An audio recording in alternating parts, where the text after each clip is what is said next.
네, 그동안 구속만은 면하게 해달라며 선처를 구한 롯데인지라 앞으로 어떤 모습을 보일지가 궁금합니다. 이 내용 최서우 기자와 좀 더 자세한 이야기 나눠보겠습니다. 자, 최 기자. 네. 일단 먼저 이 재판 내용부터 좀 짚어보죠.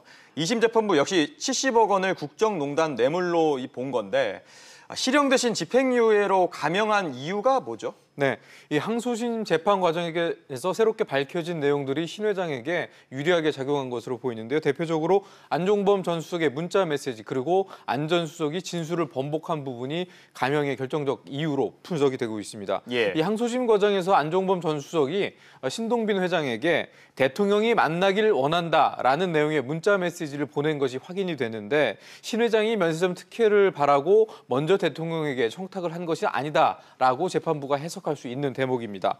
이와 함께 안 전 수석이 또 이 재판 과정에서 말을 바꿨는데 1심 때는 안종범 전 수석이 신동빈 회장하고 오찬할 때 면세점 특허 부분 얘기를 했었다라고 진술을 했었는데 2심 과정에서는 얘기한 적이 없다라고 진술을 번복했거든요. 결국 이런 부분을 감안해서 재판부는 이 판결문을 통해서 이 신 회장에게 뇌물 공여 책임을 엄하게 묻기 어렵다라고 표현했습니다. 네, 신 회장이 집행유예로 풀려나긴 했지만 뇌물죄라는 건 이 유죄가 달라지진 않지 않습니까? 네.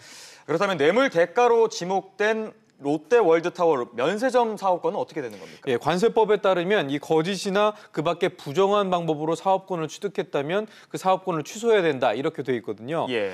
관서청은 이 판결 내용을 확인해서 이 사업권을 취소해야 되는지 검토를 하겠다라는 원론적인 답변만 내놓은 상태입니다. 하지만 이 관세청이 이 대법원의 최종 판결이 나오기 전에 이 사업권을 취소할지 말지 결정하기는 좀 어려워 보입니다. 일단 사업권을 박탈했는데 이 대법원에서 최종 판결이 달라질 수도 있고요. 또 이 면세점 직원이 1,000명이 넘는 직원의 일자리도 달려있는 문제라서 부담이 적지 않아 보입니다. 네, 신 회장의 경영 복귀로 이 그룹 경영 내에도 좀 달라지는 부분이 있을 것 같은데 어떤 부분이 좀 달라질까요? 네, 총수 부재로 그동안 미뤄왔던 숙제 가운데 이 해외 투자나 이 인수합병 문제는 신 회장이 경영 복귀하면서 빠른 시일 내에 가시적인 어떤 성과가 있을 것으로 보입니다. 예. 대표적인 게 이제 롯데케미컬이 인도네시아에 이 4조 원을 투자해서 짓는 석유화학 사업단지인데 이 부지 매입까지 끝난 상황에서 갑작스럽게 이 신동빈 회장이 구속되면서